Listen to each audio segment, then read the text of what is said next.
Well, it's finally happening. The sudden demise of Dead Space and Visceral games was a tough pill to swallow when it happened nearly a decade ago, and honestly, it still stings. Fans have been clamoring for a Dead Space revival, especially with the survival horror genre having enjoyed the kind of resurgence that it has in the last few years. And yes, after several weeks of consistent leaks and rumors, it's been confirmed that the original Dead Space is indeed being remade by EA Motive, the studio behind Star Wars Squadrons. Though the game's announcement trailer was brief and didn't give away too much information, many new details on it have emerged since then, particularly in an interview with the developers published by IGN. As such, here we're going to go over some of the most interesting pieces of information that have emerged on the Dead Space remake. Before we begin, please consider subscribing and enable all notifications by clicking the bell icon. With that out of the way, let's get started. Ground Up Remake. Dead Space is the sort of timeless game that would have been perfectly served even with a fairly conservative remaster, but the development team at EA Motive has bigger ambitions for this game. It is a ground-up remake, and based on what the developers are saying about it, it seems it's going to be reimagining the original game rather than sticking to it faithfully, similar to what Resident Evil 2 did a couple of years ago. Meanwhile, where the visuals are concerned, rather than porting in assets and animations from the original game, Motive is completely remaking all of them. While it seems level design is also going to be tweaked here and there, particularly in instances where the original game had to make changes that were forced by technological constraints. Next gen only. Most games coming out right now, especially third-party multi-platform titles, are releasing as cross-gen titles, which of course is generally what happens with most releases in any console generation transition. But Dead Space has been confirmed as a next-gen only title, along with a PC version, of course. Apparently, being able to reimagine the original game while leveraging the much more powerful hardware of the PlayStation 5 and Xbox Series X and S was one of the biggest reasons for why development on this remake even started. Of course, we don't have a Dead Space release date yet or even a release window, so it's entirely likely that by the time this comes out, cross-gen releases will have petered out anyhow. FROSTBITE. EA Motive has plenty of experience with the FROSTBITE engine at this point, thanks to their work on Star Wars Squadrons and the single-player campaign of Battlefront 2, and it's been confirmed that they're sticking with it for Dead Space. FROSTBITE as an engine has consistently enabled stunning visual fidelity in games, of course, so it's exciting to think of what this could mean for the sci-fi horror title. And sure, when it comes to FROSTBITE, many people often immediately grow skeptical, seeing as the engine has been largely responsible for the troubled development of games such as Anthem, Mass Effect Andromeda. But with Dead Space, which is a linear cinematic horror game and definitely not an open-ended RPG, FROSTBITE seems like an excellent match. Gameplay improvements.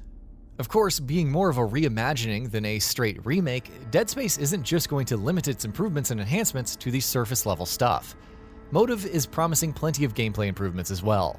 While exact details are scant for now, one thing that developers have mentioned in the aforementioned interview with IGN was that the remake is also going to use gameplay elements from Dead Space's sequels. One example that's brought up is the zero-gravity sections of Dead Space 2, and how those could potentially be improved upon and implemented in a remake of the first game. Dismemberments. When it comes to Dead Space's gameplay, the thing that stands out most, and is pretty much the biggest selling point of the series, is the dismemberment. Not only is it incredibly cool to pull off and look at, it's also a crucial gameplay mechanic that your survival often hinges on. That, incidentally, is another area where the Dead Space remake is going to make improvements. Again, there aren't a lot of details on exactly what those improvements are going to be, but according to the IGN interview, on top of being gorier, dismemberment in the remake is also going to be an even more crucial part of the game's combat mechanics. Story improvements. Dead Space's story is fondly looked back on to this day. That ending is still legendary. But EA Motive isn't bringing it over as it is in the remake. Of course, you can expect the larger story beats to remain the same, but they're also fleshing it out in ways that connect to the sequels and other cross-media spin-offs and adaptations better. Essentially, they're putting more meat on the story's bones, rather than reworking the entire skeleton. Speaking to IGN, creative director Roman Campos Oriola provided a brief explanation of how EA Motive is approaching story improvements. He said, quote, "There are some improvements that we want to make to that story, and not necessarily improvements because those things were not really working in the original, more improvements because of what came after, and we're like, man, that's interesting if we could reference that, or if we could make a link to that." Better audio. Audio design is important in any game, but in particular, it can be a make or break feature in horror games. And to this day, the Dead Space series has some of the best audio design ever in a game.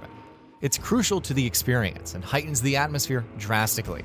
It follows then that this is an area where EA Motive is putting a great deal of its focus on. On top of staying true to the very distinct oral identity of the first game, even with the improvements that they're making on top of that classic sound design and effects that Dead Space fans will be very familiar with, the remake is also going to make use of 3D audio. Immersion. Again, immersion and horror games go hand in hand, and again, Dead Space is one of the best examples of that. Unsurprisingly, EA Motive is well aware of that fact, and the developers have said that they're going to emphasize immersion in Dead Space as much as they possibly can. How exactly, on top of the visual and audio improvements? Well, for starters, thanks to the PS5 and Xbox Series X and S's SSDs, the game is going to have 0 loading screens, and the developers are saying that the entire game is going to be a completely seamless experience from beginning to end. Meanwhile, the original Dead Space was also known for its diegetic UI, and how everything from the map to the upgrades to your health and ammo were all displayed in universe, rather than through menus or meters or what have you, and the remake is going to do that as well. Accessibility. This is one area where the Dead Space remake is hoping to make significant improvements over the original, rather than taking the excellent foundations of the original and continuing to build on them. Accessibility options often went ignored in games back when Dead Space first came out, but that thankfully is no longer the case in the industry, and Motive is determined to put plenty of accessibility options in the remake. Speaking to IGN, Campos Oriola said, quote, "Something that is also really important to us that was not there 12 years ago is all those options or different ways to play the game if you need it.